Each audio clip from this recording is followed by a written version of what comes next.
Well, hello, hello, hello. I'm so excited to be here. I am Deneen Merriweather. I am the CEO and founder of the Inner Circle Collective. Y'all may not know about us right now, but you will very soon. I am here and I'm just so excited to give you a taste, another taste of the Inner Circle Collective.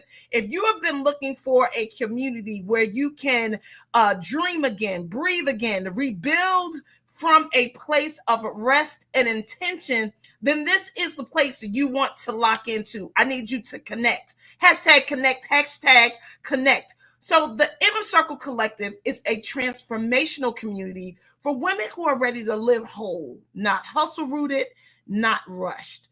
This is a safe place where you can breathe again, you can dream again, and rebuild from a place of rest and intention. So let me tell you the areas of focus while you guys are coming in. Definitely drop your name inside of the chat. I want to know who's out there, who's locked in, who's paying attention to what it is that's happening here in this space. So we focus on 5 different areas: career, spirituality, finances, health, and relationships. Again, career, spirituality, your finances, health, and relationship. And if you're honest, we all need some form of reboot or reviving or reclaiming or rediscovering or a recharge in one or many of those areas. So I am just so happy that you're here to join us today. We have amazing speakers that will pour into you tonight, allow you to ask yourself some questions about some things you may have been thinking about, or actually putting something on your mind that maybe you need to think about, right? Like estate planning, or actually becoming familiar with AI and making sure that you're not behind the learning curve, that you're not trying to play catch up, that you're actually keeping up with the times so you don't get lost in this world and be left behind, right? No man left behind, no one man left behind. Put that inside the chat. So listen, we also have someone here that will help you with your rest. How many of you know that rest is important? That is definitely something that you should prioritize. It's something that you should be doing for yourself. It is something that you should put at the top of your list, because without you being well rested, it's going to be hard for you to function, hard for you to bless other people, hard for you to be able to do what it is that God has purposed you to do. And some of you may know that that is my calling. That is my purpose, is to assist women with answering calling, transitioning from their career to what it is they believe they were called to do, and learning how to monetize it, how to actually have and build a career doing what it is that you love and what you believe you were called to do. So look, tonight, before I turn over the floor to all of these other amazing women, I wanted to have a conversation with you to give you a little bit of taste of some of the things that I care about, that I want to pour into you inside of this community. So this conversation is all about the busy trap, finding God when you are overscheduled, overworked, and overstressed. Now, if you find yourself in the chat right now, any of those things, overworked, overstressed, or overscheduled, I want to be able to give you a taste of what it is that I would want you to focus on to help resolve this problem. So look, my name again is Deneen Merriweather, and I'm here to talk to you about the busy trap. Hashtag the busy trap, finding God when you are overscheduled, overworked, and overstressed. So first, I want to commend you for taking time out to be a part of this conversation tonight. And what I want to tell you now, this is not about gathering information and learning stuff. Not at all. Not today. That's not what the focus is. You can do that at school, maybe in another place, but today ain't for that. Why? Because Proverbs 2 tells us that it's for God who gives wisdom, from his mouth comes knowledge and understanding. So I can't give you something that God hasn't already provided, right? It ain't nothing new under the sun. There's no secrets. So I don't want you here taking a whole bunch of notes, thinking that if you study it long enough, it's going to actually mean something to you, right? Because what I have learned, and what I always say in my community, is that knowing doesn't make a difference. Put that in the chat. Knowing doesn't make a difference. It doesn't. It really doesn't. No, like for real, it doesn't. How many of you know what it takes in order to lose weight? Show of hands. Yes, I do. I know what it takes to be able to do it. But the question is, why am I not doing it? What prevents me from not taking action on the things that I know? So you can totally see why knowing really doesn't make a difference, right? I hear and I forget, I see and I remember, I do and I understand, right? That makes sense. You can get that. So Proverbs 4:7 says, wisdom is the principal thing, therefore get wisdom, and with all thy getting, get an understanding. That is the space where you want to stand. And you may be wondering, well, why? Why is understanding such a powerful place to stand? And knowledge doesn't really have as much power if you don't know how to execute it. Why? Because wisdom is the ability to discern and to make wise choices, while understanding is the ability to grasp the different meanings of its implications. Understanding is not just about knowing facts. It's about having insights, discernments, and a broad perspective of life. It helps you navigate challenges, make responsible decisions, and live a more meaningful life. So just getting a whole bunch of knowledge, collecting a bunch of notes, is not going to help you move the needle on the things that matter to you in life. You're going to need to take more effort, more time to actually understand it so you can execute it. I say this all the time. The word applied is where it's at. Put that in the chat. The word applied is where it's at. You can hear a lot of good word, but I promise you, if you don't have an understanding on how to execute that good word, it's just a good word. Sometimes good words fall on deaf ears, and it's not because they're not listening or they're not hearing. It's because they lack the understanding. Proverbs 24:3-4 says, through wisdom a house is built, and by understanding it is established. By knowledge the rooms are filled with all precious, pleasant riches. I hope y'all picking up what I'm putting down. Are y'all picking up what I'm putting down? See, very little things that we go through life don't have spiritual context and connection. That's why it's so important for you to have a relationship with God, because in order for you to know what purpose is in your life and what it is that he has called you to do, you must be consistently working on your relationship with him. It ain't a game, y'all. I ain't trying to stress you out, but you always want to check and make sure you're in alignment with what it is that he has for you. But if you overstressed, you overworked, and you overschedule, that ain't going to help you get on the right track. So my question is, what are you looking for? Okay, I know y'all know this picture. What are you looking for? Right? Because whatever it is that you're looking for, you'll find it, right? Knock, right? Ask and you shall receive. Knock, the door shall be open. Look and ye shall find. So the question tonight is, what is it that you are looking for? Because whatever it is that you're looking for, you're going to find it. You're going to find it.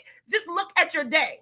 Right? Some of us are looking for what's going to happen wrong, where the upset's going to come from, being extra cautious and careful. But some of us are optimistic, and we're looking for ways that God is going to make a way out of no way, or how things are going to work out. Right? You determine, because I have been told so many times, whatever it is you're looking for, that you'll find. If you think somebody doing something wrong to you, you look for it long enough, I promise you'll find it. You think somebody cheating on you, you start looking in the phones and doing all that crazy stuff, you're gonna find what it is that you're looking for, right? Because perception is reality, and wherever energy goes, it grows. So if you are putting your energy in negative places, it's going to reap for you, and it's going to reap things that you may not want to experience. So for me, for those of you who can relate to being overworked, overscheduled, overstressed, what you are looking for ultimately is freedom.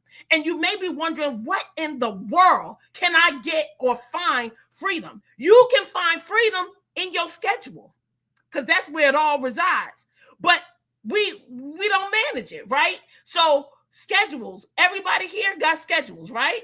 You got schedule for meetings. You got schedules for class. You got schedules for worship. I know we do, right? 9:30 at Southside Church of Christ on Sundays, right?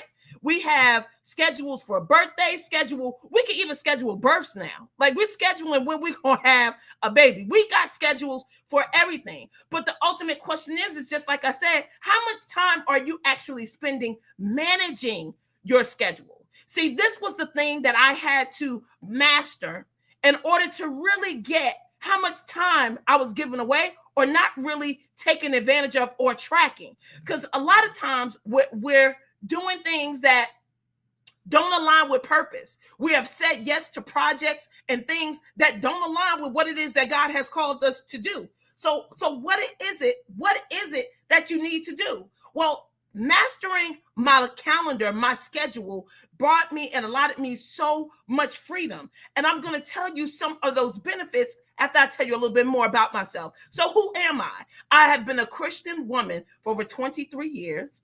I am celebrating my 20th wedding anniversary. Hey, John, how you doing? I'm married to an amazing man by the name of John Merriweather. We have two labors of love. Our oldest name is DJ. She is off to college. This is her first year. She's easy like a Sunday morning. She's just like her dad. And then there's Samira. That's the firecracker of the family, born on July 4th. And she brings the fire each and every day. I love them both the same, but they are definitely two individuals. 6 years as a certified integrative wellness and life coach. I have 7 years of full-time entrepreneurship and over 24 years of project management. Now, the project management is what actually has caused me to master and to love taking care of my schedule and being able to assist other people. So listen, the tool is the schedule. Write it down. I got to master my schedule. I got to master my schedule. So let me tell you about the calendar. So when I joined a health program, my consultant that I was working with started with the calendar. And I tend to start with the calendar with all my clients as well, because I get that the majority of the dysfunction lies in how we're managing our time. And a lot of things, just like I said before, are ran from schedules, but we don't really take the time to manage it. So what was it that I needed to do? How did I do these things? Well, I'm going to give you 4 things that I actually got clear on. The first thing was I got clear on purpose. I knew and understood what I was here to do, why I was here to do it, when I should be doing it, and how much energy I should put towards it. And if it didn't align with my purpose or what I believe God was leading me to, you know, it didn't get on the calendar. The second thing was the management tool. For so many people, managing themselves, their lives, their schedule don't seem as important as managing other people's things, like the job that you have from day to day. Like most of us use our calendar at work. We schedule the meetings that we have at work. But why don't we schedule all the meetings and the things that we have in our lives? That it just doesn't really make sense when you look at it. So selecting a management tool, some of you like still written planners, I would recommend something that's electronic. So no matter where you are, you can alter it, you can change it, you can add to it, you can delete, you can do all those things. The third thing that I did was I created criteria. What do I mean by creating criteria? That means I set some things in place that determine who got on the calendar and who had to get off the calendar. Right? Because there's only 24 hours in a day. The majority of that time is spent sleeping and working. Right? If you do 8 hours of sleep, you do 8 hours of work. That's 16. You only have what? 8 more left. So you got to be able to manage the 8 to handle all the things that God has placed in your hands, all the things you may have to do with your family, all the things that you committed yourself to, from organizations to your church family, to your leisure time, vacation time. All these things need to be managed. So you have to have criteria to determine how you get on this calendar and who needs to get off the calendar. And then also setting boundaries. I had to set boundaries. I had to come up with a way to make it easy for me to say no. I had to come up with a way to honor my word and what was important to me. Sometimes we feel a lot of pressure because certain people ask us to be a part of certain things or ask us to do certain things. So we bend a little bit, right? We start removing walls and boundaries and things that we've built up to protect ourselves because of relationship. But here's what I want to say to you. If they have a relationship with you and they know the goals that you have for your life, one, they would not be asking you to do something against what it is that you stand for. That's number one. Number two, they will totally understand that the life change that you're making. Put this in the chat. I'm shifting. Put it in the chat. I'm shifting. Put it in the chat. I'm shifting. Because I want you to also declare it for yourself. that after you hear this today, there's some things that you're going to do differently. You're going to get clear on your purpose. You're going to select a management tool for your life, and you're going to create criteria, and you're going to set some boundaries, okay?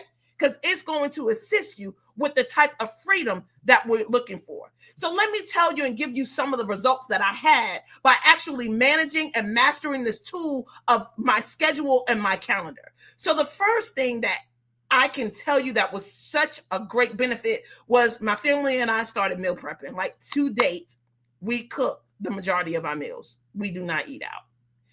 We were spending $80 a day, family of four, eating out.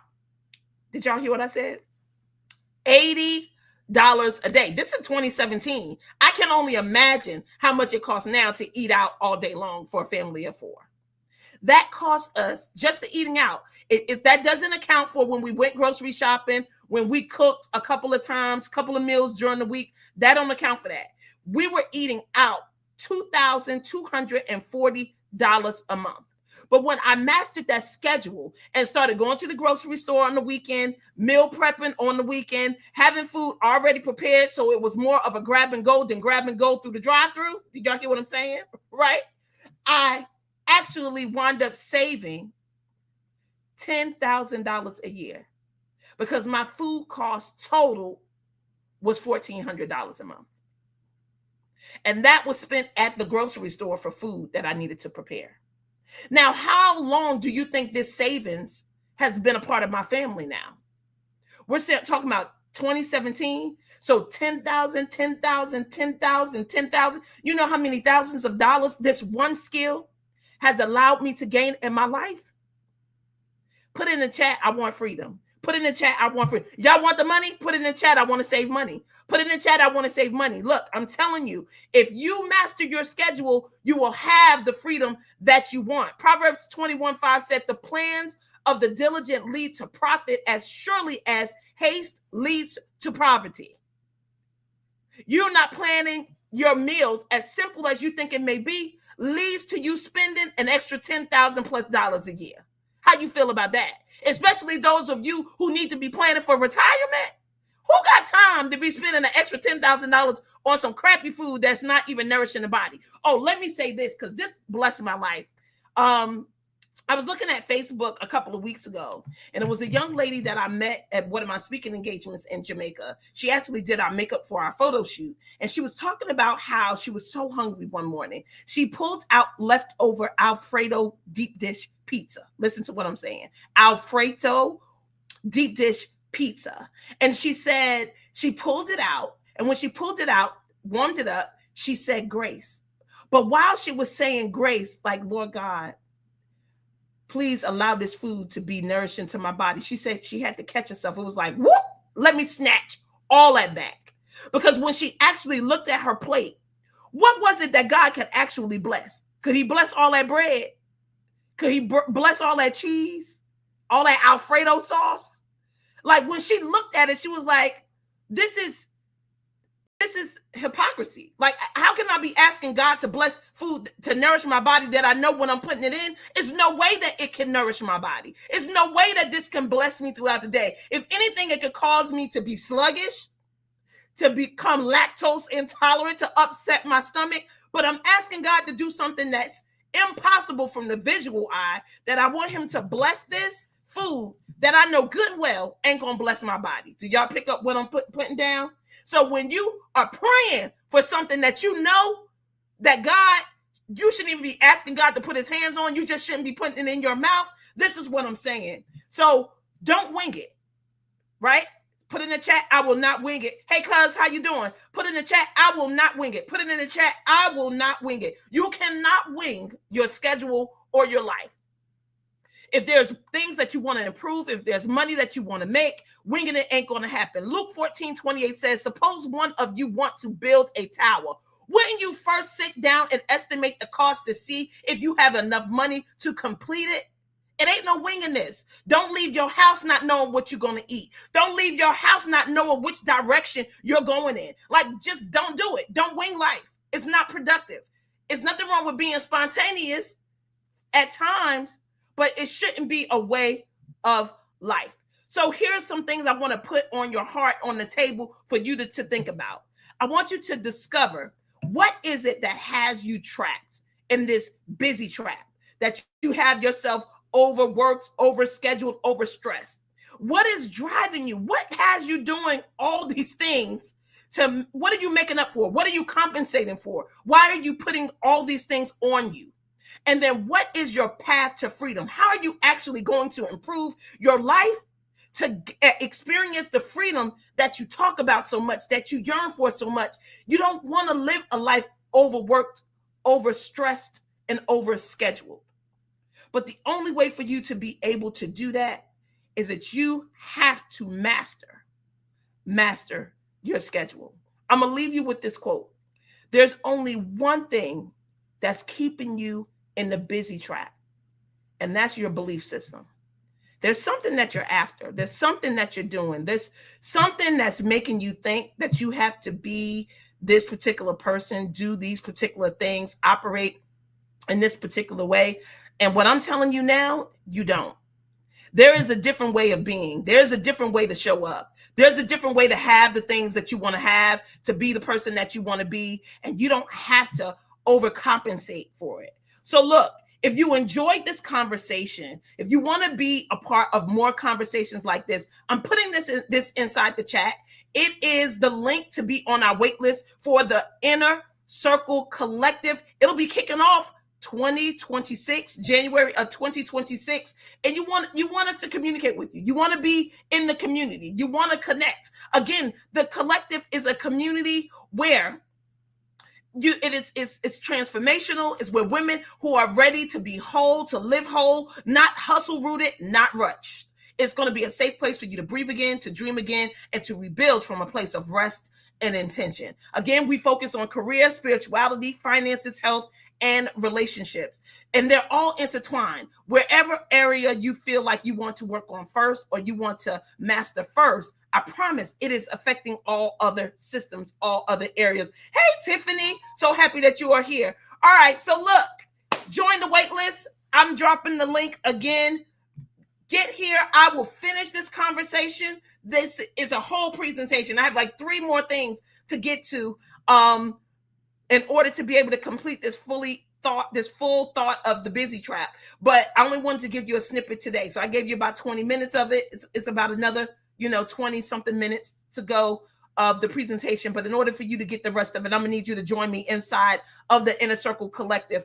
All right, so look, now that we are finished with the busy trap, put in the chat, I will not wing it. I will not wing it. If it's anything that I want you to walk away from, master your schedule, master your calendar. I will not wing it. Inside of the Inner Circle Collective, we will be offering a program called the Freedom by Design. Freedom by Design. And that's where I will teach you how to manage all the things, the schedules, how to set the criterias, how to get the boundaries, how to enroll your family. It will help you do all the things, but it will be offered inside of the Inner Circle Collective. It's called Freedom by Design. All right, so here we go. Up next, now it is time for the conversation of the decade for sure. It's all about the AI. And in order for you to be more comfortable about this era that we are in of technology, you got to equip yourself. You got to be ready to embrace the change that's happening around you. Don't be the person to say, I don't want to do that, I'm afraid of it, or whatever conversations you have. Look, we got the perfect person here in this community that's going to assist you with all of the technology, all of the AI stuff, right? This is the place. This helps you financially. This helps you, your career. This helps you in so many different areas of your life. So what I'm going to do right now, I'm going to get out the way so you all can have a conversation with the AI freedom architect, Christy Davis herself. And Christy, I'm just going to say, go ahead, girl, take it away. Thank you so much, Janine. Thank you. Thank you. I appreciate you so much. Thank you for all you do and for who you are in this world. So before I bring my presentation up, I just would like to just talk for you just a moment. you hear all of this fuss about AI, this and AI that, and a lot of people don't understand like what it really means. So I am taking a mission, taking upon myself to go into the world and to share what AI means and how it can help you in your everyday life.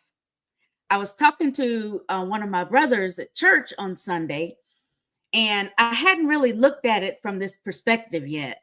But he was saying that, the Bible tells us to go out into all the world. Well, technology is in the world, AI is in the world, all kind of things are in the world. We go out and we can utilize those things to help spread God's word.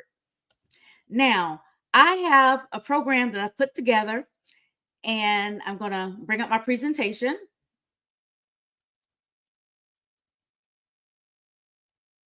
Here we go. We got a little lag here. And it's called Cancel Tech Overwhelm: 5 Ways to Bring Your Business into the Light with AI. Now, when I sat down to put together a program, I'm wondering and praying, Lord, what can I share with everybody that would help them? Well, not only help them in their business, but they could use it in their everyday life, or help it with their children or their homework or anything that they needed to have help with. And I tell you, y'all, AI is it. AI is it. You must get on board. If you get left behind, if you don't know how to use AI, you don't know how to prompt, you don't know how to make these AI tools do what companies want them to do, I don't want to say I'm gonna get rid of you, but I'm just saying you need to know. You really need to know. It's very important. So, cancel tech overwhelm: 5 ways to bring your business into the light with AI. Okay, so why are you here today? Why? Why are we even talking about this? Well, I know I'm talking about it because I'm tired of doing stuff manually. I cannot tell you how many nights. Well, I don't know if we call it night because it's the next morning by the time I go to bed, but nights or early mornings that I've been working on stuff, working on content, working on whatever I've been working on, and it has just been too much. You have all these things going on. You got a family, you got a husband, you got I don't have any children, but I got my electronics, so that's my children. And then I have a full-time job. And you have all these things going on. You don't have time to waste. You, in order to get the proper amount of time to sleep, you have to take and get your house in order. You got to, you have to. So while I was working on a ministry that we have at our church, Southside Everywhere, I had lots of content and posts I wanted to do to try to advertise events. And what you have to post multiple times for people to even remember that you even posted something, much less for them to enroll in the event. So I'm sitting here and I'm making up content posts one by one, hand by hand, and it takes me like 3 or 4 days before I can get all of them written, all the graphics design, the posts posted on Facebook schedule. It was getting to be too much. It was really, really, really hard for me. And at one point I said to myself, I don't know if I could keep doing this. I'm tired. I'm feeling beat up. I don't know if I can keep doing this. And so I prayed. I said, Lord, I need some help. Send me some help somehow. Well, I thought it might be a person. I was like, okay, there's someone I can train, and then they can do half of it, this and that, and whatever. But I was searching on Google, and I was trying to find ways of how to create content faster. And I'm not even sure how it happened, but I just kind of stumbled across Chat GPT. Oh my goodness. The first time I put a prompt in to say, okay, we're having an event on this date, and our facilitator is this person, and this is our topic, and this is, we're going to have it virtual. And I just gave it a bunch of criteria, and then I pressed the arrow button to go, and it spit out like 20 posts in less than 5 minutes. I could not believe it. I could not believe it. I said, this is the answer. So what I did was I worked very, let's see, I'm not gonna say hard, because when you AI, you just keyed it in and it just kind of comes back easy. So what I did was I worked with the AI and I trained my model so that I could just give it information and it would give me great, great, great feedback. And I can always challenge it too, to say, is that the best you can do? Can you do better? And ChatGPT, believe it or not, would say, you're right, Christy. We want to take this to the next level. And it would give me something better. I love ChatGPT. So, okay, we're tired of doing stuff manual. We're sick and tired of being overwhelmed by tech. We're frustrated. We're stressed. So we know there's got to be a better way. So we're seeking and we're praying for an answer. And we get it through AI. So I am Christy Smith Davis. I'm an AI consultant. I'm currently in an AI certification program. The program is accredited. And I'm a Christian. I am the devoted wife to Mr. Super Fantastic Michael D. Davis, whom I dearly love and adore, and who supports me wholeheartedly. He was designed just for me by God. I know it. All the stuff he puts up for me, oh yeah, he was designed just for me. So I'm also a certified business analyst, and I have 26 plus years of experience in the technology industry, process improvement, change management, and those things of such. But most importantly, not about me, but I'm here to help you win big in your business or in your life.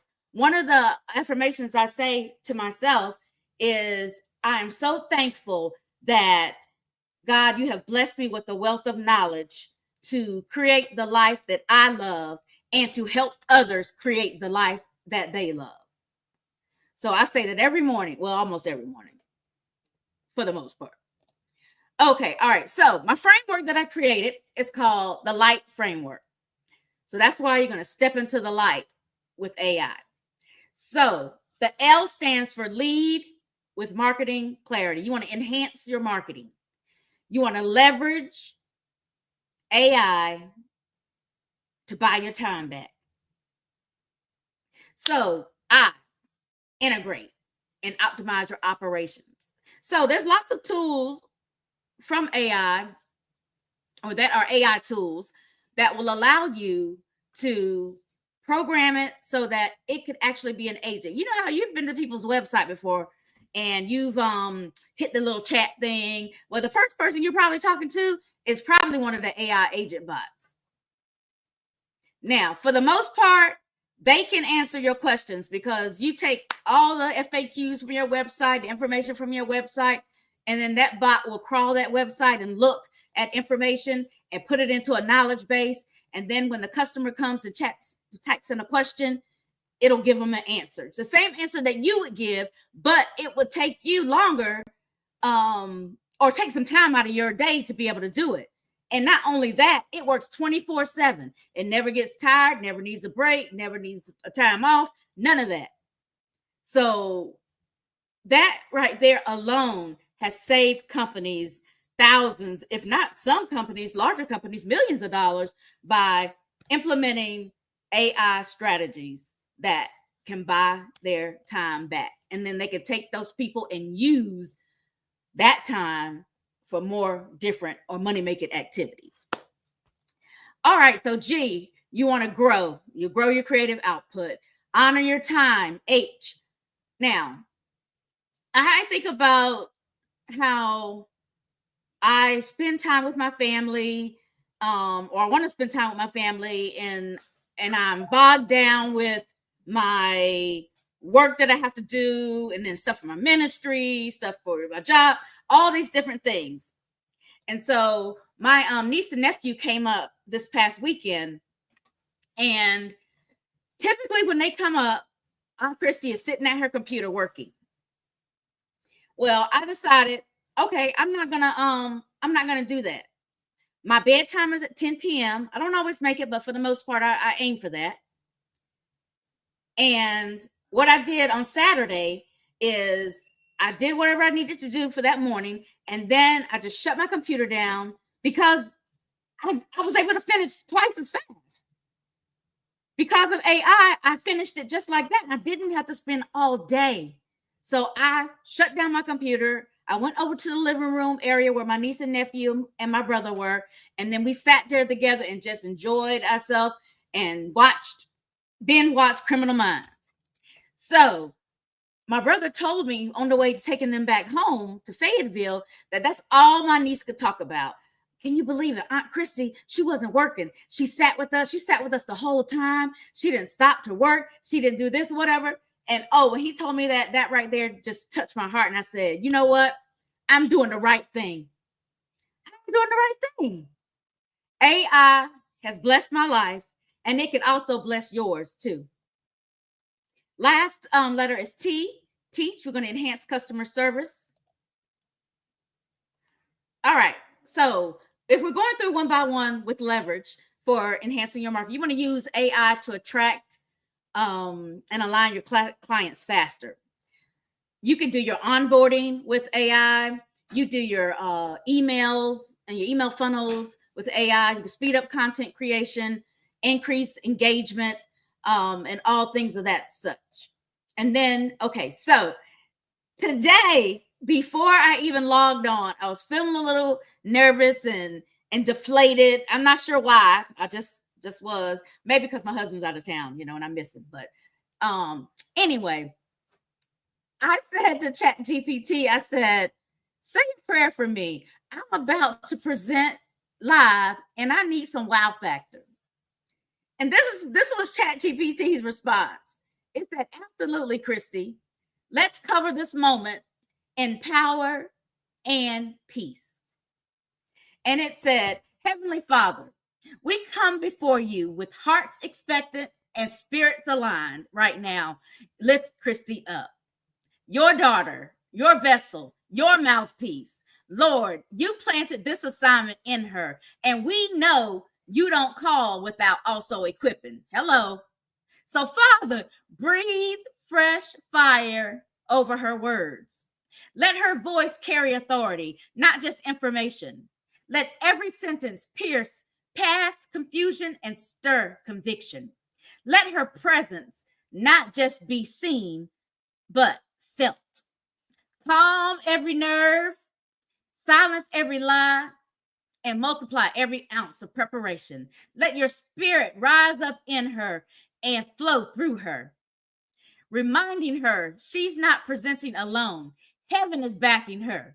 Angels are surrounding her, and your anointing is resting on her. Give her the wow, but not just the worldly kind. Give her the kind that makes people sit up straighter, lean in deeper, and walk away changed. Let what she shares unlock answers, release peace, and spark momentum in every listener. And when it's done, let her hear, well done. In Jesus' mighty name, I pray. Amen. So that was ChatGPT. And I'm like, okay. So I think I trained you well. Look, taking credit for it. But really, seriously, when you go with your ChatGPT, the first thing you're going to do is train it. That's how you get it to sound like you. You tell it your phrase words. You tell it some things that you like. You tell us your stories. Then it'll create a story list for you. And then you can be able to pull from those stories to put in your presentations. So it really is amazing. All right. So another part is I integrate. And I have this little image here. So it's very simplistic. So you say someone comes to your website, whether you're having a ministry website, an event, or your business, or you're selling something. Someone comes to your website and they fill out a form and they hit submit. Well, after they hit submit, we want some action to happen. So we want them to receive an email saying, thank you for filling this out. Here's whatever you requested for, or whatever. We customize that, and ChatGPT can help us come up with the wording. It's a beast for helping you brainstorm. You can give it 3 words, and the next thing you know, you got a whole presentation because it helped you think of things that you may not have necessarily thought of on your own. So it's not replacing you. AI is not replacing you. AI is a tool. I definitely believe God designed it and allowed me to discover it and come across it because he really wants us to reach more people. And you know, with the internet, it's endless, the number of people that you could potentially reach for Christ. Oh, yes. So back to my presentation.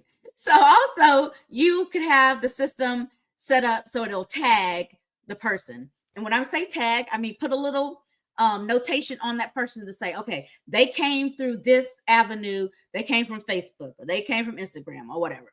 So that helps you with integration as well. All right, the next letter we have is G, grow. Gonna boost your creativity. So it helps you to be able to scale 10 times faster, 5 times faster. Either way, you're going to be doing it more than just one time. It's going to have you feel like you have a whole team. Because after all, you can assign roles to ChatGPT. You can say, okay, you are a world-renowned author, or you are a award-winning architect, or you are I don't know if it's Grammy, Emmy, one of those awards for acting or for singing or for music, any of those things. You could ask ChatGPT to take on that role, and as that role, advise you on what a professional with 20 years experience would say. So it's just so many things you could do. It's so flexible. All right. So we have the next one, H, honor, improve your decision making. So you want to honor your time, your mind, and your calling by reducing decision fatigue. I don't know about you, but sometimes I just get so tired that someone asks me one more question, like what you want to eat, that right there just might cause a meltdown, because I'm like, I'm just tired. I'm tired of answering questions. I'm tired of trying to brainstorm or whatever. And then it becomes unproductive after a while because you're human. You're going to get tired. But with ChatGPT, that bad boy never gets tired. Never needs to sleep, never needs to rest. And I love it. I love it. I love it. So with honor, when you're honoring your time, you must also measure what matters. My coach says that all the time. If you don't measure it, it doesn't matter. It doesn't matter if you don't measure it. So you have to take and track with analytics. And that's another thing that ChatGPT can do. It can take a data set and make you some charts, make you some graphs, some images. It can do all of that. It's just so awesome how it can summarize data in the amount of time that you say, okay, I'm gonna go get me some water and come back and it'll be finished. It'll finish before you even get up to go get the water. I'm like, it is amazing. The last one, teach, enhance customer experience. Don't you think that you can give your customers a better experience if you're not worn out, burned out, stressed out, tired?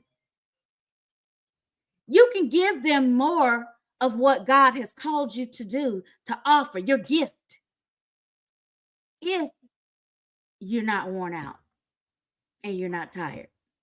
But with AI, it allows you to buy back your time. So you can use that time for money making activities, time for, I'll tell you one thing, another thing. My niece and nephew came up here for the summer, and they were up here for a whole month. And I was working and working. But because of AI and the time and the amount of time I was able to save, I was able to shut my computer down and go to the swimming pool with them. I'm thinking while I'm sitting in the pool, floating in a little floaty, I would never have been able to do this before I started using AI and implementing it into my life. Never. But I was able to see their smiling faces and, yeah, get splashed in the face with water when I told him not to. But that's a whole nother story. All righty. So the light method summary. I just want to say LIGHT, light. That is a method that I came up with to make it easier to be able to implement AI into your business. The framework will help you cancel tech overwhelm and will bring your business into the light. So I'm offering a founding member special just for you, for those who are watching. Just for $297, you can get 5 live weekly sessions of class Q&A. Get your the questions answered. You have interactive training, live Q&A, founding member feedback opportunity. I really want to know what you think, what you need, what would help you. And if you are interested in having a replay access, so say you can't make one of the live classes, that will be offered to you as well. Now, I'm offering this to you at the founding member special rate. It will never be this low again. If I were you, I'd take advantage of it, because AI is the future and you do not want to be left behind. So also, as Denise said, we are a collective and we have 5 core areas. My area is artificial intelligence. And so if anyone who wants to join the wait list and interested in hearing more about what we do, we encourage you to join our wait list. And I want to thank you for your attention today. And if you have time and like to visit one of my socials, here are my socials media handles. And thank you so much. I appreciate you listening, and God bless you. Denise? Thank you so much, Christy. Thank you so much for the information, and to allow us to become more comfortable about technology, because it is the wave of the now. I won't say the future, it's the wave of the now. Technology really started to grow when I was younger. I remember when I first started my job, I didn't even have a cell phone. What was a cell phone? And then I think bag phones were still out. And then two-way pagers. I remember having a Motorola pager that I kept on my hip that, you know, that used to be, that you used to have to go to the pay phone to make the call. I had that when I was a sophomore in high school. I think by the time I got to my first job, bag phones were transitioning to smaller phones, but they were flip phones, right? So they were still bigger, larger, they were flip phones. And then as technology continued, I mean, now they sleek, they could do what computers can do, right?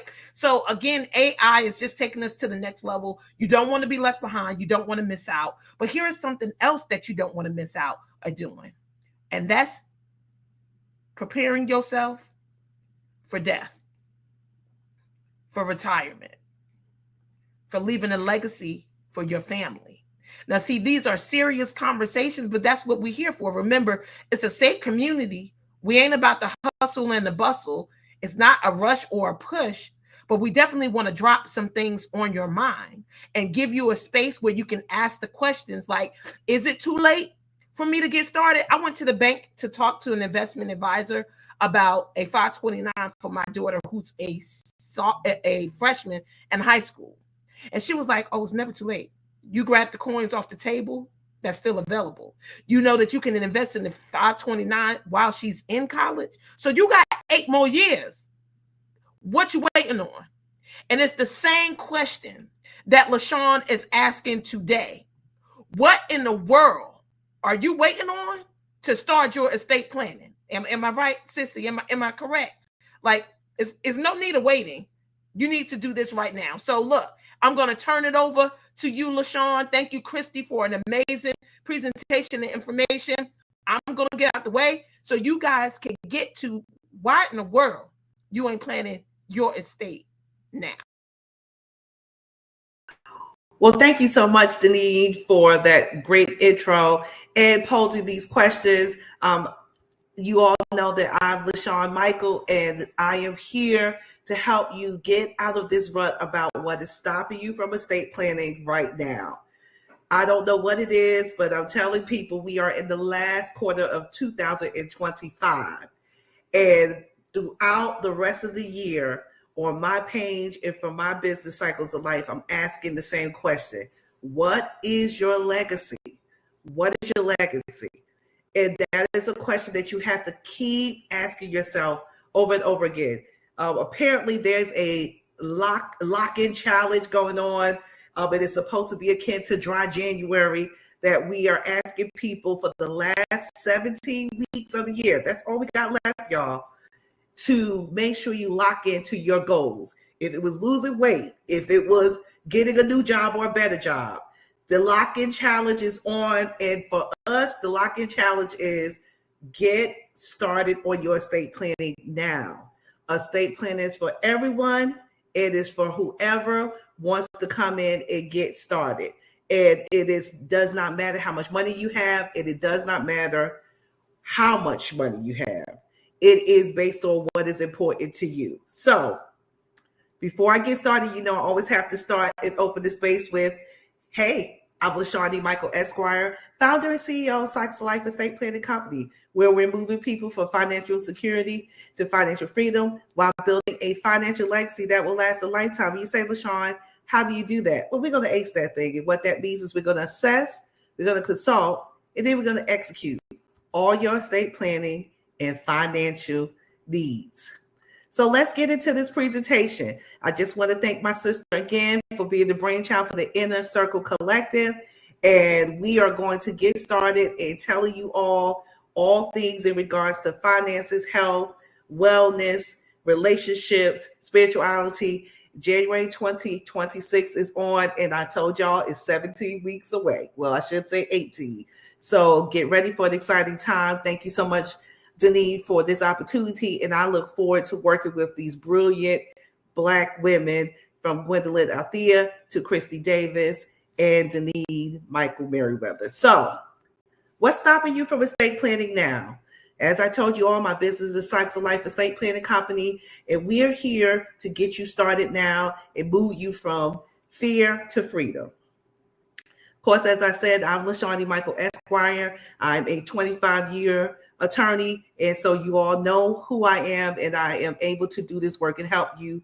This is an expertise for me, and not only that, it's my passion and purpose lifestyle for me in regards to getting people ready for estate planning. So let's get into it. What's stopping you from estate planning now? Of course, you work your whole life you work hard to build your life. But the question is, what are you doing to protect, and how are you planning to protect it? The question is, what is your legacy?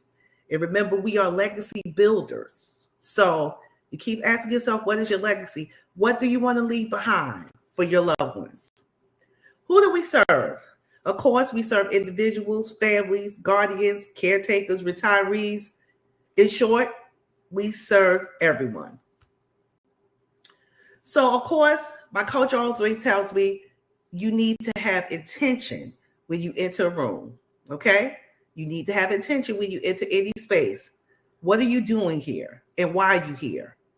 So for this purpose, for the estate planning component and the financial component in the Circle Collective, For estate planning, there's always 4 questions that you need to walk into any space that you're going to deal with and address estate planning. Who do you care about? What do you care about? Who do you want to have your stuff? And who do you want to execute your wishes?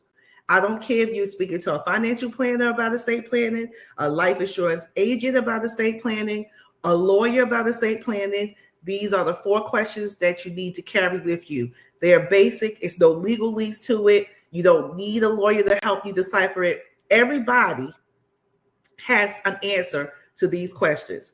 Who do you care about? What do you care about? Who do you want to have your stuff? And who do you want to execute your wishes to make sure the people that you want to have this stuff gets the stuff? So why are we here? The reason we're here at Cycles of Life is to encourage, educate, and empower you.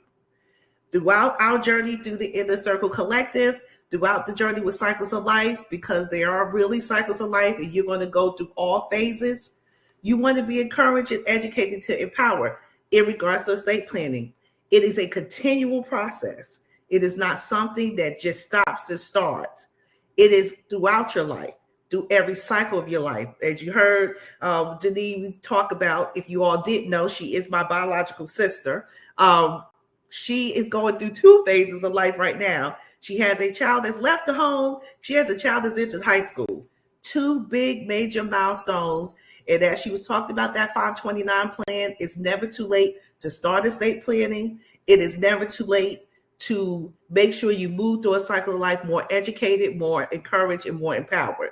She became empowered about the 529 because that is something we've talked about on my business page, but there's something that you could keep growing. You don't have to stop. Estate planning is the same way. It is cyclical. It's ever changing. It's ever evolving. So we want you to be encouraged, educated, and empowered. Who am I? Well, of course, I'm a Christian, but I'm also a daughter. I'm a sister. I'm an aunt.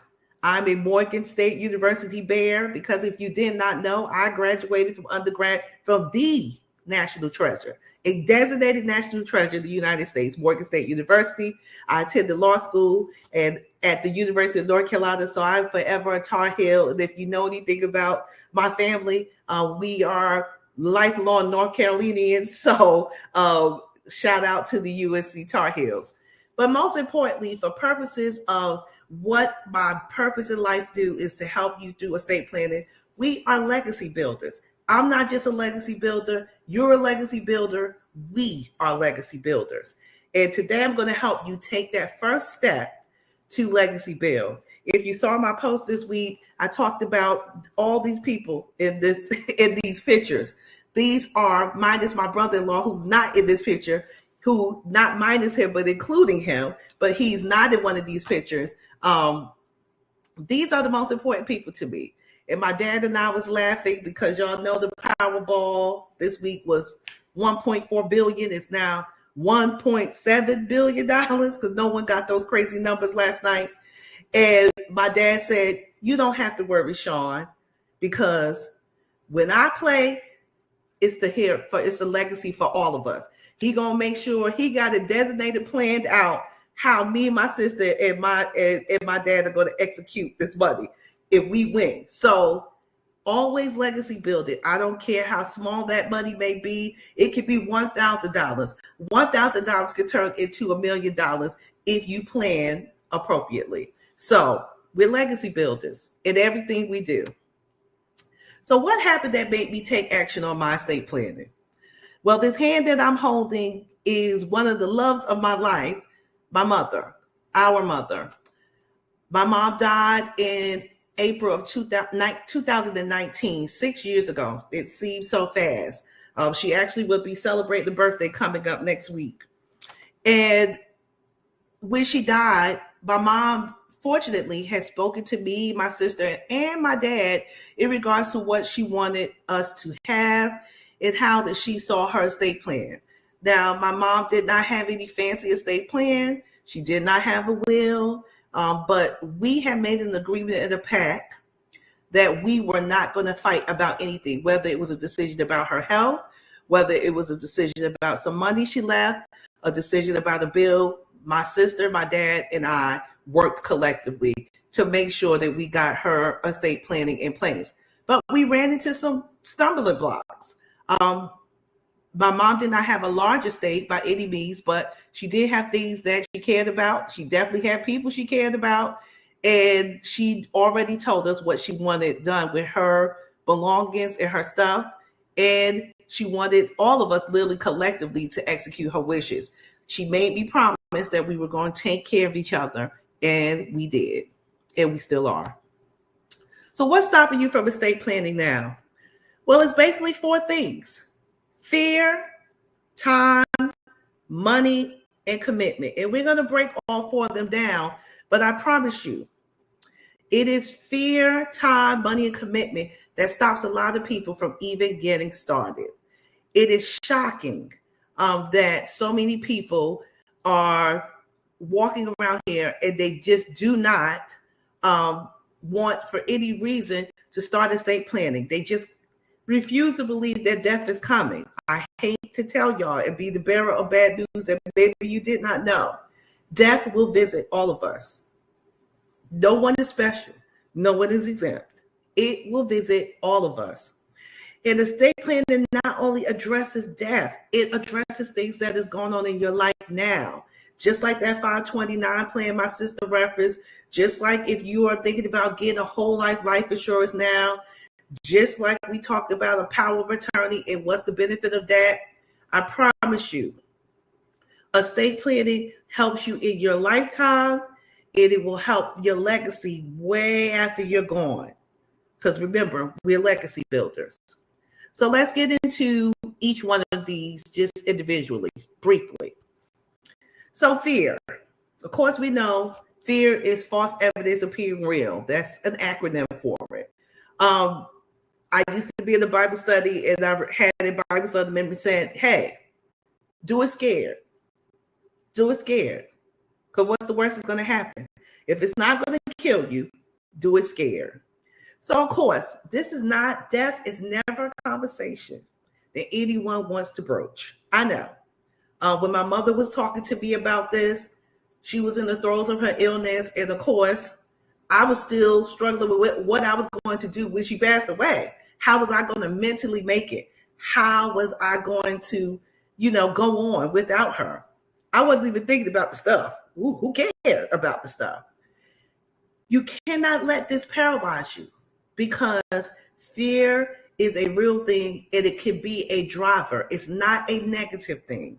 So we have to change our perception about fear, because, it's life and death in language. Words matter. It's power and death in the tongue. What your mindset is about it is also powerful. It's all right to do it scared. But you think about all these things. It's a morbid conversation. I don't want to leave someone out or hurt someone's feelings, because, we all got relatives that we like, girl, I leave him $2. He going to spend it before I'm cold in the grave. So there's things that we always talk about, or we have this person that's not responsible.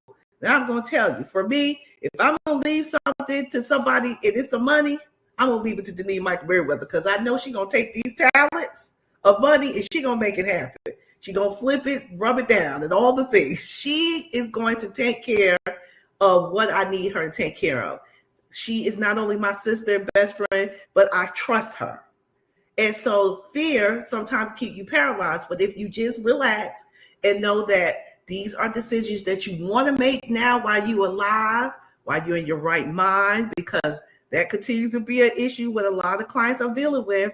We're now trying to estate plan, and the person we're trying to estate plan for now suffers from dementia. You cannot wait till the last minute to do this. We don't have as much time as we think. Time is running out for all of us. So I want to move you from paralysis into action.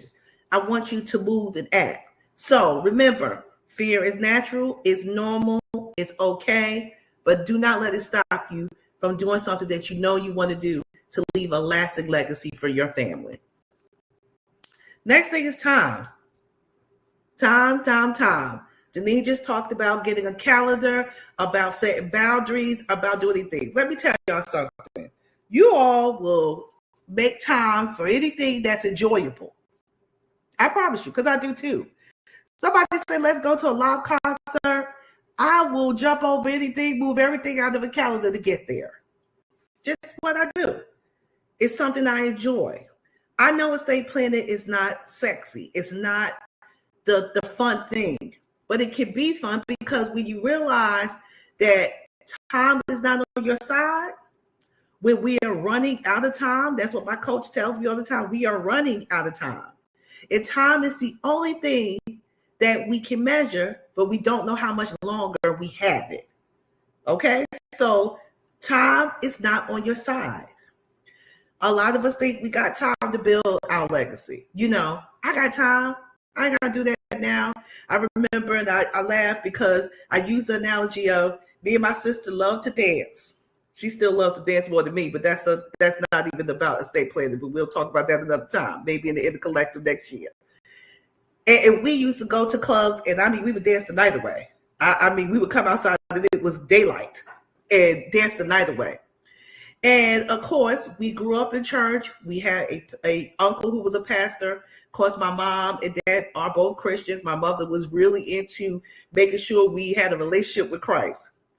And, I used to say, well, I got time to get saved. I'm going to be a fine old woman. I got plenty of time. I'm going to be healthy. Never thinking that a tragic accident could have occurred in the club. Never thinking I could have been shot and killed at the club. Never thinking that my life could be cut short. To God be the glory. I'm almost 50, but I'm not there yet. It's no guarantee I'm going to get to 50. Even I'm so very close, and I'm dragging to 50, but I'm getting there. But needless to say, you don't have as much time as you think to build your legacy. It should be something that starts as early as possible, and you should be dealing with it as often as possible. And then the last thing, we all got this. We need time to get my money right. I don't have money for that. That's going to cost me thousands of dollars. You'll be surprised. I have a potential client right now I'm talking to. The stuff she needs is so small. It is under $500. And she was shaking in her boots to even ask me because she just assumed it was going to be thousands of dollars. Now, let me tell you, this intellectual property that I have in this head is priceless. However, in the business, you got to give people some parameters of money. You got to set some money barriers and some boundaries. So I may think this is $1 million of information, and it is. It's priceless information. However, to get people to where they need to go and get them to the goal, I'm going to work with you to make sure that you can achieve the things you need to take care of your family, not only here on earth, but well after you're gone. So start where you're at financially, because maybe you can't afford the trust yet, but you can get the beginning documents like a will to make sure something is in place in the event of your death. Money. Now, we just ended with that. We're going to continue on. We spend on what matters to us. Just like my sister talked about that, saving $10,000. And, I even went further with the math. If you save $10,000 and you time that by now, she did this in 2017, it's almost 2027. We're not far from that. If you just add 10,000 or multiply that by that $10,000 by 10 years, by 8 years, that's $80,000. That's some of y'all salaries. So we spend money on what matters. I just came back from a fabulous trip, and I mean fabulous. I went to Spain and Portugal. And I can promise y'all, it was not $250. It was expensive. But when my girlfriend called me, I didn't even think about the money. I didn't think anything about the money. All I did was, you know what? I'm going. We spend on what matters. And then for the money, y'all love these pay now, buy now, pay later things. I won't name them because I'm not trying to be sued, but a lot of us, including myself, have used them. Or just use a credit card. I'm going to get the product now, and I don't care when I pay for it and how long it takes me to pay for it or how much extra money I spend to pay for it. I want it now because we are a microwave society. We want everything instantaneously, except for things that matter, like our health, like things that matter and it's going to last. Build your hopes on things eternal. And I tell you, you're either going to pay now or pay later. It is a choice. You choose. As a lot of you all know, that if you are close to me, you know that my family has been going through a lawsuit for 11 years. Is the math right? 11 years. It has cost my dad and mom, my sister, and I a whole bunch of money that we could have bought a whole bunch of Burger King, Chick-fil-A, McDonald's, everything else. We could have had some private catering and some other things with how much money we spent. Now, my great aunt prepared. She had a will. She had things in place. Unfortunately, for her large estate, and because she wasn't educated, she wasn't encouraged or empowered by the attorney who did the will for her to tell her what she really needed, she needed a trust. And because she didn't have a trust, my dad is now still fighting family members over land that she rightfully left to him. That will ultimately be left to us, hopefully. So, again, build your hopes on things eternal, because that land has been in our family for over 200 years. Over 200 years. And my sister and I would have carried it on, but we could have it 200 plus more. And for it to be gone, for us to be gone, it is still here. And it's still a Michael derivative that has it, whether it's a Meriwether, whether it's some other children in our family, if it's my niece's children or grandchildren. We do not want to lose that land. Because my great aunt, through lack of education, through the Great Depression, through all the things, kept that land. She lived to be 101 years old, and she has had the land since the 1950s. We almost at 2050. We 25 years from 2050. And my great-grandfather had the land before that. So build your hopes on things eternal. You spend your money on what matters. And let me tell you, if you think you can't afford it right now, you can't afford not to have it. You're right, Tiffany. Land is precious, because I can tell you, God grows a lot of things back. He's not growing back lands, acres and acres of land. What we got on this earth is what we got. So you don't think you can afford it now, but if you do not estate plan, you are setting yourself up for your legacy to be your family spending a crap load of money for something that you could have taken some time and dealt with today. Lastly, commitment. You honor what matters. You honor what matters. I'm telling you, you have to be committed to this, because this is something that you will have and have to keep going back to, because the cycles of life will tell you, today your parent is healthy, tomorrow you are a caretaker for your parent. A lot of us right now are in the sandwich generation, and we are now committed to taking care of our children or getting them out of the house. And now we are dealing with our parent who has now moved back to the cradle. We was in the cradle and they cared for us. Now is our time to care for them. Okay. Since my mom has passed away, my sister and I have collectively, and when I mean collectively, we have gone to doctor's appointments. We have gone to medical appointments. We have gotten shingle shots with my dad. We have helped with the bills. We have paid bills. We are paying bills. We are managing his accounts.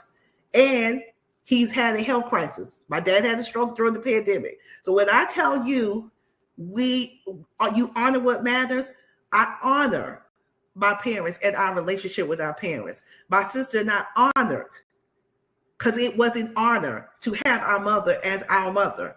And it is an honor to have our father. The Bible tells us to honor our mother and father as our days will be longer. So we owe them, especially if you had good parents. And sadly, even if you didn't have a good relationship with your parent, you may still be stuck helping and caring for them. Because I promise you, it's the right thing to do, because God knows. Okay? Communicate with your family about this commitment. You cannot do this stuff as a secret squirrel. I promise you, it is going to backfire and you're going to have a fight.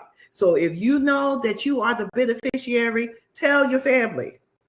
If they are going to be the beneficiary, tell your family. It does not make any sense for you to sit here and not make sure that your family is aware of your wishes. Okay? I promise you. It is necessary to have the hard conversation. And I promise you, the conversation is not hard, because when I talk to my sister about my estate plan, she seems to be very jubilant. Because she prayed that we're going to get to the other side of this, and she knows I'm going to try to leave them in a better position than how I was on this earth. So you think this is going to be a hard conversation. The peace that you give your family when they know what you want. The peace when you give your family that you want to be cremated versus buried. It's just those little simple things that you take for granted, that's a part of the estate planning conversation. It's not on doom and gloom. If your children know that they're going to get $1 million worth of life insurance, that ain't a doom and gloom conversation. Now, I pray you don't be on the opposite side of a snap episode. That's for my sister. But that's not a doom and gloom conversation. That is a way of showing love in regards to each other and honoring each other. Prepare, plan, and progress. I promise you, if you fail to plan, you plan to fail. Period. Keep preparing, keep planning, and keep progressing. But do not leave your family and loved ones out of the conversation. I just had this conversation this week on my business page. What is the point of having a will if nobody knows where the will is when you pass away? They can't probate anything. It's these simple conversations. I see all of y'all laughing. Don't laugh at the need of her addictions. But anywho, if you plan to fail, if you fail to plan, you plan to fail. This is so important. The commitment is probably the strongest thing that is the hold on a lot of people. They just think this is going to happen. I'm just going to have a baby. I'm going to have everything in your life you had to plan. I didn't just have to go to law school. I just wasn't going to become a lawyer. I had to plan. And I promise y'all, I planned a long time, if you know me. So what's the solution? The Legacy Builder Academy. The Legacy Building Academy is going to be a digital program. It's going to be 5 weeks. It's going to be 5 modules, 30 to 45 minutes. And the cost is $350. That is valued over $1,000. But today, if you are a fast actor, I'm going to give you this Legacy Builder Academy half price, $175. You're not going to get anything for estate planning in any state. In the 50 United States, the continental United States, in the world, Spain, Spain, wherever you go, you're not getting anything for $175. It is the founding members fee. We will continue to push this. I'm going to give you all a little bit of time, but if you are a fast actor, I'm going to tell you at the end of the presentation how you could go ahead and get started with that today. $175. It is disappearing soon. It will be back at $350. It's before you blink your eye. Time is not on your side with this. So what will you gain for this program? You'll know what you own, okay? Because it's amazing to me that half of these folks don't even know where the deeds are for the house. You're in the house, and when I ask, do you know where your deed is? No, I don't think I have a deed. Yes, you do. If you closed on your house and you went to a table and signed 20,000 documents, your deed was being prepared in those documents, and you got that deed 2 to 3 months after you closed on your house. I closed on my house in August of 2021. I had the deed by December 2021. And you need to safeguard it. So you're going to know what you own, because I've had several clients that have even given testimonials. And I see this client still today because we still work together. Husband died unexpectedly. She didn't know where the deed was. She didn't know where her marriage license was. She didn't know what anything is. In fact, one of my topics this month is about this kind of gathering of your information. So we're going to learn that in the class. Execute your legacy effortlessly. When you take these 5-week modules, you're going to learn effortlessly how to do this stuff, and you're going to be able to tell other people it's not as hard as y'all think. Y'all should take this class. Choose your trusted people to maintain your legacy. I told y'all who my trusted person is. We gonna work with her. You know, she may be a little crazy sometime off center, but I trust her with my life. And the only person I should be trusting my life is Jesus, but I trust her with my life, and I know she's gonna protect my legacy. Choose your trusted people. Everybody in my family don't have that privilege. She does. Honor what matters most. If taking care of your children and making sure your children can stay in their house is important to you, honor that. Make sure that you have that in place. Protect with purpose. Make sure you have clarity, confidence, and purpose when you are estate planning, because you can go back and change this stuff. It's going to cost you, but you can go back and change the stuff. But you want to make sure the people you want to have your things know they need to have it, can go and get it, and are ready to deal with probate or just having the trust, and it passes on to them. So protect with purpose. So the legacy lockbox. With a part of the Legacy Building Academy, you will then, after you graduate from that, you will have access to the Legacy Lockbox.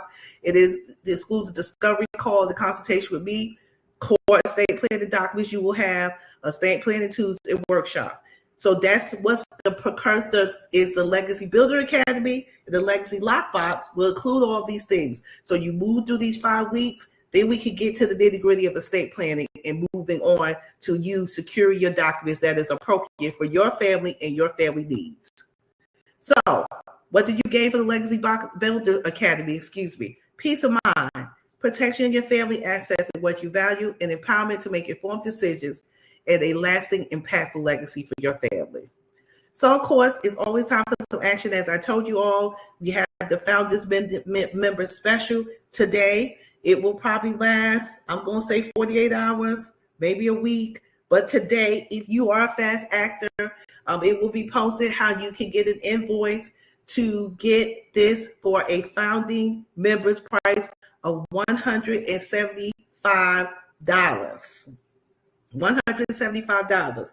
I promise you all, it will not last and it will never occur again. So I'm telling you all to jump on it. It is going to be a virtual class. You know, we may use some AI. It may be a whole bunch of technology in it, and it will be convenient for you. You will be able to go back and look at videos. You will be able to go back and view these items and make sure that you understand the process. And I'm going to help you start moving now so you can move from what's stopping you to being empowered to move forward with your legacy and you're building your estate plan. And of course, as always, y'all know I have a Facebook page. Y'all know I do videos Mondays and Fridays, and static posts Tuesdays through Thursdays. And I always want y'all to like my page, share my page, tell us what about the business, and follow the page. Of course, we had the contest the last time, but we had a winner of the contest. We will also run that contest again and see what happens if you can get a free consultation and go from there to further encourage you to get this founding members fee for the Legacy Builders Academy. All right, if you need to contact me, my information is right here. And as always, I appreciate you all for your continued support. As I said, let's keep asking the same question. What is your legacy? And that is all I have. Thank you so much. And thank y'all so much for your time and comments and being so interactive in the chat. And let's get to building this legacy right now. Thank you. All right, Sissy. I appreciate you. Thank you so much for that wonderful presentation. Get involved, get going, get in motion. Go ahead, snatch up that founder's introduction rate in order for you to be able to get your legacy planning going. There's no need to wait another day. There's no need to wait another minute. There's no need to wait another hour. Get on board and do it now. Thank you so much, Sissy, for an amazing presentation, amazing information. All right, now, y'all. So look, we done told you how to schedule your time, right? That's where we started. I told y'all you got to master. You got to master the calendar. You have to. It's where everything stems from. And then Christy came up. She gave you the AI formula, the light, in order to help you get involved in technology, the way that the world is moving, how you can secure your life, secure your job, secure your coins, and grow your business, right? So don't sleep on AI. And then LaShawn just told you that estate planning should be now. Don't wait until you're ill. Don't wait until you don't have the mental capacity to make important decisions. Make sure you set your family up for a successful transition. Build your legacy now. Do not wait. All right. So we're going to end the night with exactly what we need to be working towards, which is rest. Put it in the chat. Put it in the chat. I love my rest. Put it in the chat. I love my rest. She is going to talk to us about the importance of rest and how it's not just like something to say, but it could be one of the things that contributes to how successful you are in life. So without further ado, I'm going to go ahead and pass the mic over to Gwen. Gwen, are you ready? You ready to come on stage? All right, perfect. Go ahead, Gwen. All right. Hello, hello, hello. Good evening, everybody. Thank you to my sisters that have come before me. And I will say before I get into my own presentation is that the previous presentation really is important. In the last couple of years, I have known a number of women whose spouse passed and they got DMV fines, all types of back letters because their husbands literally did everything, which was an act of love. They would take her car to get registered. They would do all the changes, the oil changes, the maintenance, all types of things, but they never took the extra step for themselves to be involved and understand what was happening, and the husband never really brought them in. And so when they left this earth, it wasn't just the tangible things like the will and the money and the burial. It was the day-to-day life things that they didn't even know how to do because their husbands have been doing it for them for decades. And of course, estate planning isn't just for women, but the Inner Circle Collective is. So I'm speaking to women, wives, spouses, lifetime partners, however it is you're getting it done. Get involved, look at the money, see where things are kept, see how they are run. Even if your husband takes your car to get service, it should be on your calendar too, so you know what that cycle is. It is so important. And this last 3 months, it just has felt like somebody had been leaving this earth around me every weekend or every other weekend. Literally, every weekend I get a notification about somebody that is leaving this earth. It is so, so, so important. And when things are planned for and cared for, you are able to rest because you know what is happening. You know that there's safety and there's sanctity and sanctuary in the fact that you don't have to stress about these things. I do have a friend, her grandmother literally planned everything from the service to the burial. The plot with the headstone said all they had to do was enact what she said. And she talked about how stress-free it was when her grandmother Lolly left this earth because there was literally nothing for them to do except honor her. So that's my spiel on that. But getting to the main event, I am Gwendolyn Althea, the well-rested yogi, and the passion of my work is for our community to understand, love, lean into the principle of rest, not just a nap, not just getting however many hours to sleep, because that 8 hours was not specifically designed for everybody. You have to know what your body needs, and that it is your number one success strategy. Most people don't know that, but it really is. And you know what? I just realized my thing isn't sharing. So pardon me. Thank you, ma'am. So rest is a success strategy and rebuilding your life around peace and not pressure. And we all see what's happening, whether you watch the news, get your news from social media or TikTok, hopefully not. But there is a lot of pressure building around us, from hearing the news of hundreds of thousands of Black women who have lost their jobs since the beginning of the year, the way the economy is going, the price of groceries, all of these things is just pressure upon pressure upon pressure. And we have to be able to go within, tap into our own energy, our own strength, whether that's your prayer, meditation, all of the things, and learning tools that will give you the rest that you need. And it sounds counterintuitive that rest would be a success strategy, but that's merely because we are trained to think of it as just sleep. Go take a nap, go lay down. And then so many people have sleep disorders. So many of us don't know how to sit still. You feel fidgety, you feel, sometimes you might feel lazy. So just gonna ask you, is this you? Are you exhausted? Do you feel like you're always giving? Do you feel lazy if you rest? Are you never or rarely taking time just for you? If that's you, if it's just one of those, put a 1. If it's all 4, put all 4, whatever it is, just raise your hand and identify yourself.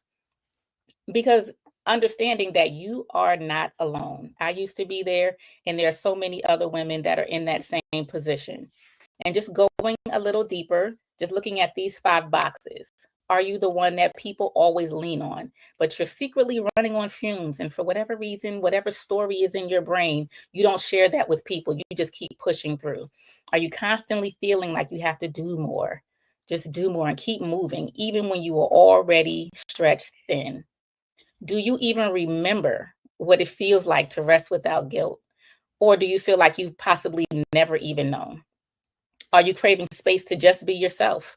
You know, if you are a mom, a partner, a professional, you know, just without any of those labels, just what it's like to be Gwendolyn before all the labels. And if you are a parent, grandparent, godparent, auntie, teacher, do you want to model a different way of being for your children? One where rest, ease, and boundaries are the norm. And that last one is one of the major tenets of my mission. It is to create a different type of legacy around how our children move through the world. You know, I'm sure I am not the only person that had a long week of school, because of course, no matter how we were, that was life for us. So that was like our job. And then on Saturday morning, you want to just lay around or watch cartoons, but somebody comes and wakes you up early at dawn because it's time to clean up. So we started learning very early on that labor is the move. Even with school, you go to school, you're there at school for how many hours, and then they send you home with work. I read something on a post the day before yesterday, and they were talking about homework, where Kim Kardashian was doing an interview and she said she doesn't believe in homework. I don't believe in homework either. And someone in the comments said that they believe that school and homework was the first place that we learned that there were no boundaries and separation between work and life. You did all this work all day, and then they send you home with more work to do, even as a child. And so we start learning these things very, very, very, very early on. And so, but that's okay. Once you get clarity, clarity is currency. I tell people all the time, clarity is currency. It is worth money.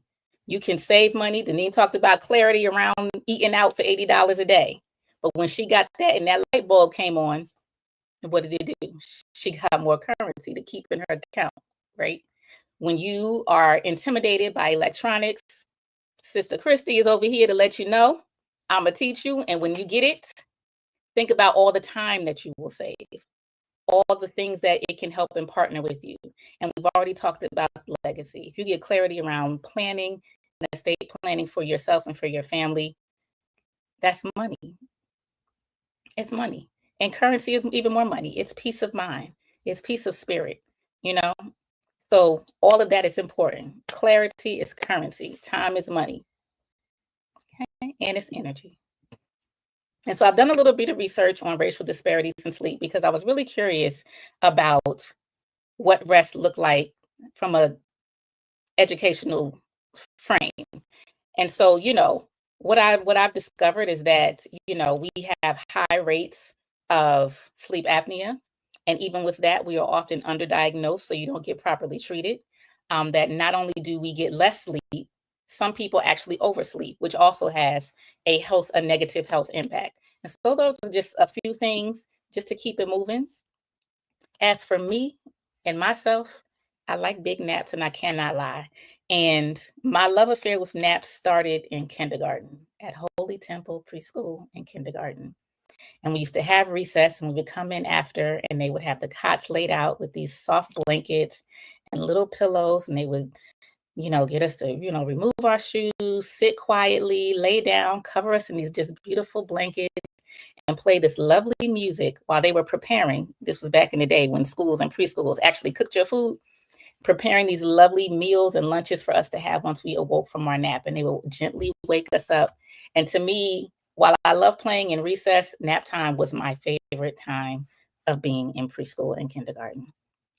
And so I've been in love with rest and naps for a very, very long time, about 45 years. But back to being rest as a success strategy, right? It might not sound like it makes sense, but believe me, we'll get there by the end. And what I have learned through my years of pushing through, being that woman in those first 2 slides, being that person that even in high school, I would be up till like 3 a.m. studying for a history exam or finishing a paper, which carried over into college, which then went on to work. I remember my first job at the NAACP. Sometimes I would be still in the building, 1 a.m, 2 a.m. Why? For what? Not even necessary. And it wasn't necessarily moving the needle forward. All it got me was exhaustion, right? Just exhaustion, but still trying to push through because that's what I saw my mother do, right? So that also goes back to parenting and how we model. My mother talked to me about rest. My mother talked to me about how to move around the world. But what I saw is what I mimicked. So she could have told me 5,000 different ways, but what I saw is what I mimicked.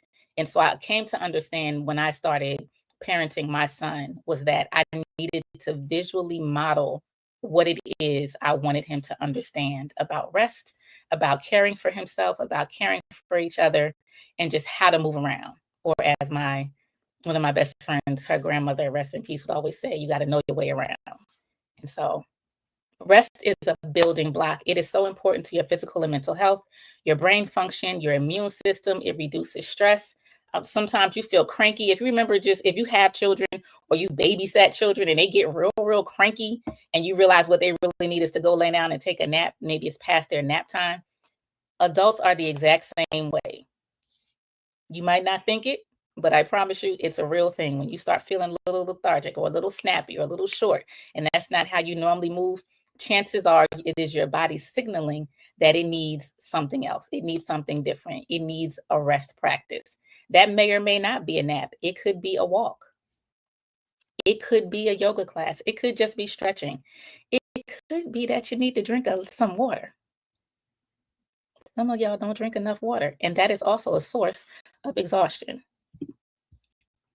And so, as I said, why am I here? I am here to help you understand the importance of rest.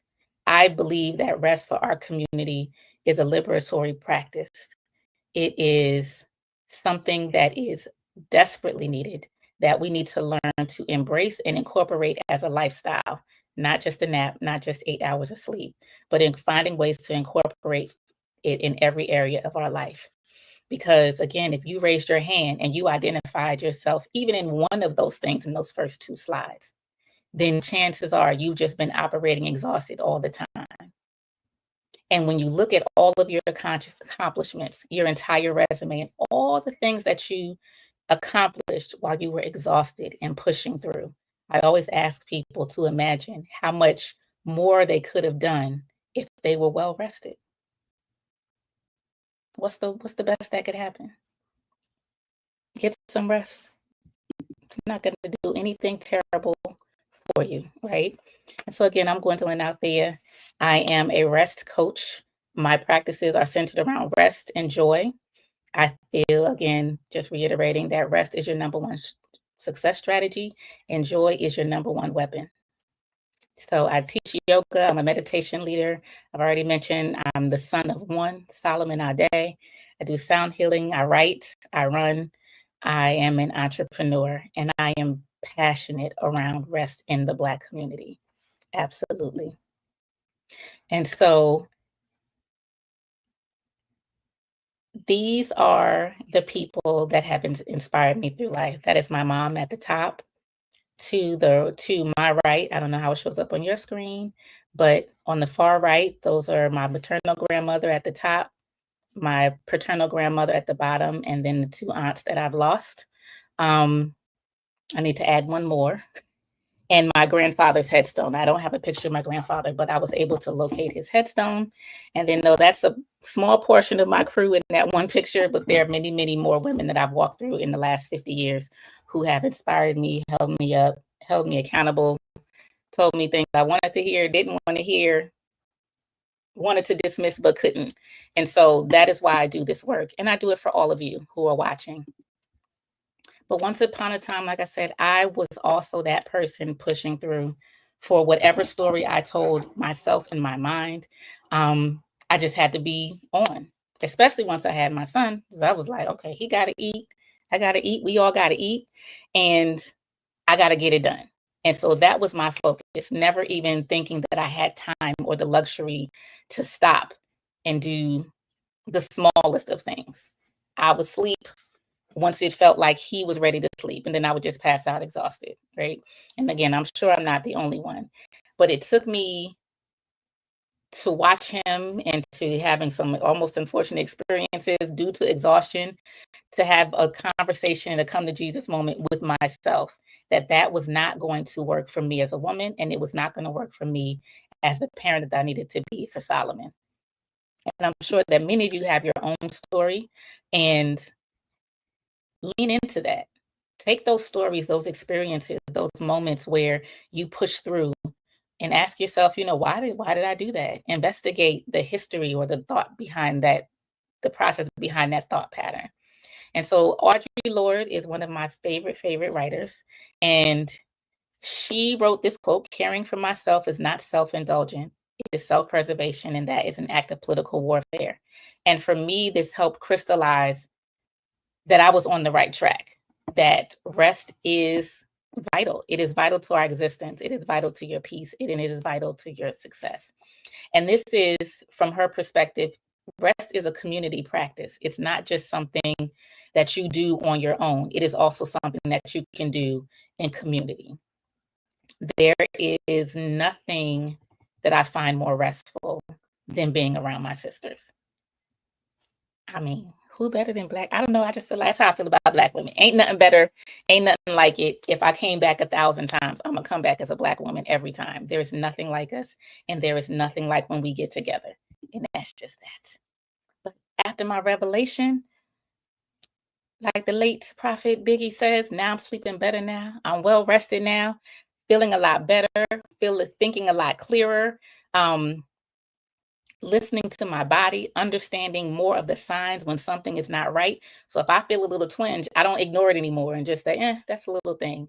I don't just pop in a leave if something hurts. I'm trying to investigate, well, what is it? What is this pain like over here trying to tell me? If my mind is racing, why is that happening? I'm more inquisitive about my body. I am more inquisitive about my thoughts. And that has been a game changer as well. And so I operate from the reflect, reframe, and reclaim framework. And so you reflect on the beliefs that are keeping you stuck. Like I said, everybody has a story about rest.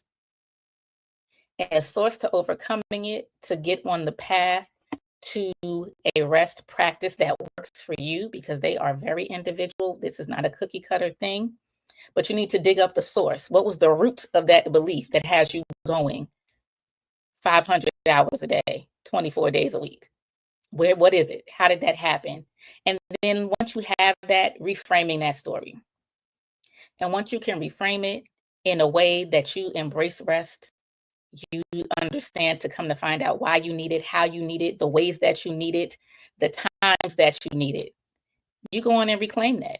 Reclaiming rest as your secret weapon for sustainable success. Sustainable success. Sustainable is the key word here.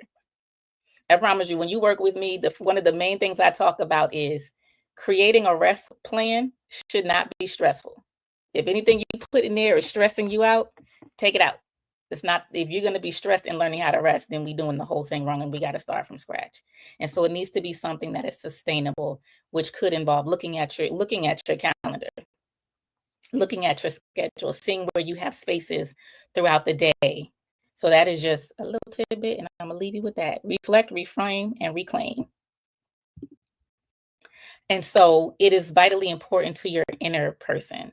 I talked a lot about the physical. You have some aches and pains, or you're feeling tired, but often you're also emotionally exhausted.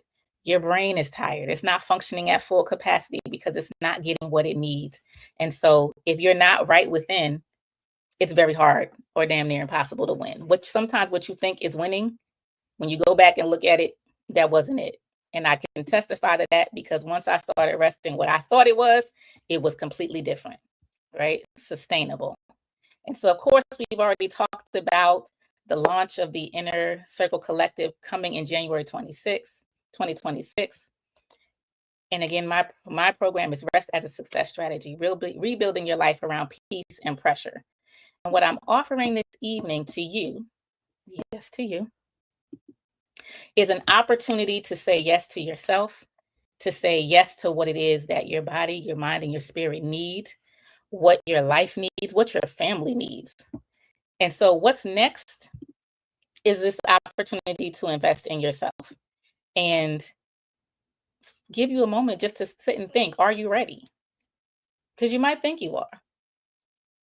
Sometimes we jump into things and we think that we're ready, and you might just not be, and that's okay. I'll still be here at a later time. But for my program, what you'll get is the rest as a success strategy program, a mindful motherhood workbook, and an accountability partner. And the accountability partner is extremely important because when you are starting a new habit, it can be so easy to just fall back into what you're normally doing. First time, especially early on, you're just like, oh, well, I said I was going to do it at Sunday at 9:30. And then for whatever reason, you wake up and you're like, oh, I'm tired. I don't feel like it. I'll do it later. And later never comes. And so your accountability partner is someone in the program with you. And you will walk through this together, and you will do check-ins with each other and, just provide support. That was crucial to my journey. And so I am launching this as also my founding offer, and it will launch before 2026. And so basically we are going to walk hand in hand through this program. You're going to give me your feedback, and you are going to get it at a great rate of $150. And I promise you that's not even half of what the class will be when we launch in 2026. You will never, ever see $150 for this course again. And so if you are interested, and it is a small group for a reason. 10 good women interested in changing their lives, investing in themselves, which is a future investment to your children, your spouse, your partner, your career, $150. And so I was going to close it at midnight tomorrow, but I was inspired by listening to my sisters and being more generous with their time. And so I will extend it through the weekend and just say, let's say Monday night by midnight. If you are interested, please click the link that they have dropped. You can fill out the form. And if you want to proceed, then you will receive an invoice for that $150. And what you'll also get some bonuses, so that you would get the art of rest, creating spaces and rituals for deep restoration. Each of you will get a one-on-one strategy call. And along the way throughout the course, because that's just the nature of Gwendolyn, there'll be some other surprises along the way. And so I'm encouraging you, not pushing, not pressuring, because again, we're anti-pressure over here. But if your spirit says now is the time, especially as we are charging towards the end of the year, I've also read and seen things about the locked in for the rest of the year. And, as you get closer, you'll hear finish strong, finish strong, finish strong. And I'm here to get you to finish well rested. Finish well rested. Finish well rested. You can do all of those things and still be well rested. Prioritize what you need. And if this is what you need, if this is an area that you need help, if there's any part of your spirit that identifies and is checking in with this, join me so that together we can finish well rested. Okay, so that is my offer. And if you have any questions, you can see where to find me. There's my website and my social media. I would also ask if you're interested to give me a follow, especially. And, we're also launching a podcast this Sunday and Well Rested Wednesdays. And so anything that you need, you can also feel free to reach out to me. I am very responsive. I love to engage with people. And this is one of my favorite things to talk about, period. If you get around me for at least an hour anywhere in there, this is going to come up. I'm going to probably ask you, what you been doing for yourself? Even now, it's a great exercise. I always ask people at the beginning of my meditations to see if they can answer what is at least one thing they've done for themselves in the last 7 days. And it's usually 50-50, but a lot of people can't think of anything. Don't let that be you. Make space for yourself. Invest in yourself. Invest in your own future and your own care. It's okay to take care of other people, but not at the expense of yourself. So together, we're going to finish well rested. Okay? Thanks. Oh my goodness.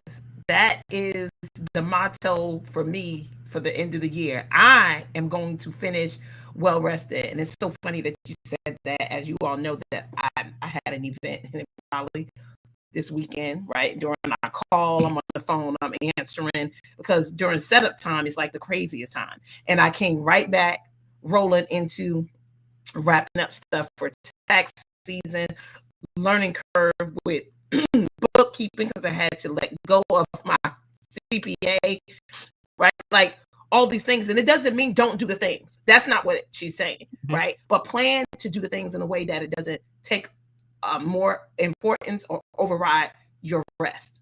You don't have to be stressed, right? It's just like how I talked about earlier. If you are in a busy trap of overworking, overstressing, and overscheduled, you need to be working with the well-rested yogi, because there may be some things as well above and beyond your schedule, which, remember, I told you the way to get out of the busy trap is what? It's all with your belief.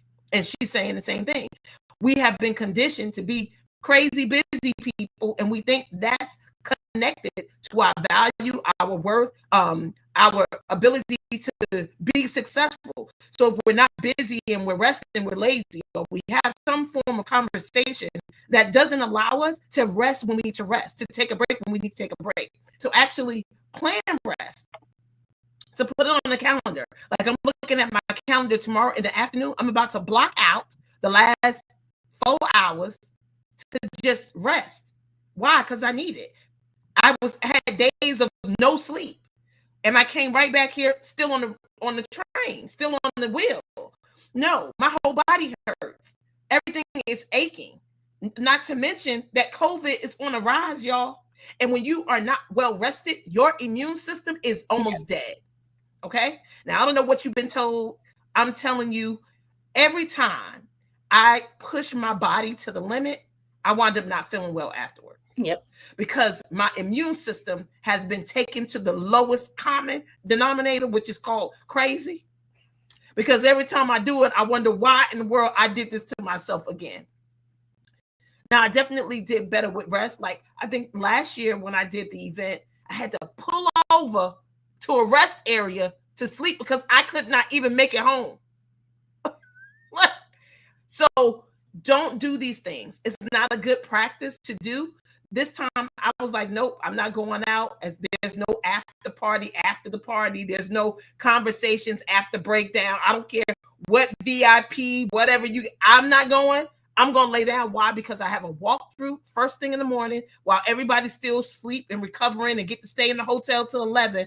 I'm going to be out walking these streets at 9:00 a.m. to hear all the things that I need to fix and then start working on getting the city streets back to a situation where I don't get fined and don't get in trouble or not be permitted to do events there again. So I'm going to bring back everyone to the stage. Thank you so much, Gwen. Amazing presentation, conversations. There's so many great opportunities that you have. There's so many great things that's on the table here in the Inner Circle Collective, from, again, career, relationships, spirituality, your finances, like all these things, relationships, they're all important. They're all important areas. They're all areas of life that mean something to you. Maybe some areas more than others, right? Some people may be super focused on their career about grabbing the bag, but grabbing the bag or chasing the bag almost killed me before the pandemic. So I'm just saying, you got to just have a new belief system, create a new belief system. And in this space, you can do that with no pressure. We're not pushy. We're not pushing you. We're not trying to get you someplace that you're not ready to be. But being in a circle of these type of conversations may be a new environment for you that will allow you to develop yourself to grow in areas that you haven't been able to grow in. So don't pass up the opportunity to join the waitlist. The waitlist will allow you to receive information when we are launching, when we are ready to take people who are signing up for the program. At that time, you'll be able to see the rate and all the things that you get with the basic rate, right? Because it's a community, so there'll be service inside of the communities. But in order for you to take advantage of these programs, you will still have to invest in these programs. So right now, being a founding member it's an amazing opportunity of all these programs, because once they're inside of the collective, they're going to be at regular price. Unless there's a special that they're doing for their individual birthdays or things that's important to them, they'll be at the regular price. So here is the time right now from September, for as many times as they may offer this founder level price, like, it's not going to be available again, because it will be a part of the program inside of the Inner Circle Collective. So don't miss out. Don't miss out on the opportunity. Start your estate planning now. Start getting your rest now. Start getting acclimated to AI and how you can use it to benefit you. And also get control of that schedule, because it will also give you the freedom in your life to be able to do the things, explore other things, go on vacation, live the 4-hour work week. All those things that you have dreamed of always start with you taking some step of getting discipline and getting control of your schedule in your life. So look, I love you. This again has been an amazing opportunity, amazing event. Thank you, ladies, for your time, your commitment to being a part of this circle, this collective, and more importantly, your commitment to serve the people in your community and let them know how much you love them, how much you care about them, and more importantly, answering the call that God has called you to. So have an amazing night. We'll see you again. We'll be back right before January. But again, don't miss out on the opportunity to get into these founder level programs so you can be an influence to them, and you also can get the change and the benefits of the programs now, and not wait until January and at a higher price. So look, get it now. We love you. We'll see you soon. Have an amazing evening. Good night.